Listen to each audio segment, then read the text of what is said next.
So ఇది ఇన్ప్యాక్ fabrications private limited హైదరాబాద్లో ఉంది ఇది.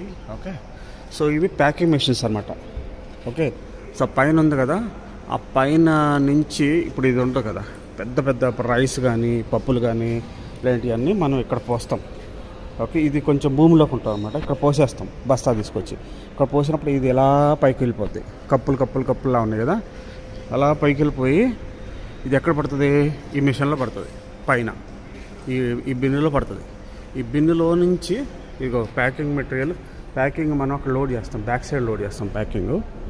ఇక్కడ ఇక ప్యాకింగ్ ఉందా, ఇది ప్యాకింగ్ మెటీరియల్ ఎప్పుడు కూడా ఇట్లా ఫిల్మ్ రోల్ లాగా వస్తుంది, ఒక రోల్ లాగా వస్తుంది. రోల్ ఇక్కడ ఫీడ్ చేసేస్తాం, ఇక్కడ పెడతాం. ఇక్కడ పెడితే ఇలా తిరుక్కుంటూ వెళ్ళిపోయి ఇక్కడ ముందు పక్కన పప్పులు కానీ చెకోడీలు కానీ ఏదైతే అది మనం ఏది ఫీడ్ చేస్తే అది ఆ గొట్టంలోంచి వచ్చేసి మనకి ఎన్ని గ్రాములు కావాలో ఇక్కడ సెట్ ఉంటుంది. 100 గ్రామ్స్ అయితే 100 గ్రామ్స్, పావు కిలో అయితే పావు కిలో, అరకిలో అయితే అరకిలో. సో ఇది వచ్చేసి కరెక్ట్గా అన్ని గ్రాములు పడిన తర్వాత కట్ అయిపోద్ది, అది పేస్ట్ అయిపోద్ది, అతికిచ్చేస్తుంది. అతికిచ్చిన తర్వాత కట్ అయిపోయి కిందకు వచ్చేస్తుంది ప్యాకెట్. ఇక మనం ప్యాకెట్లు తీసుకొని ప్యాక్ చేసుకోవడం. ఇవి మిషన్స్ అన్నమాట. సో ఇక్కడ చూడు 2 లైన్స్ ఉన్నాయి, ఇదొక లైను ఇదొక లైను.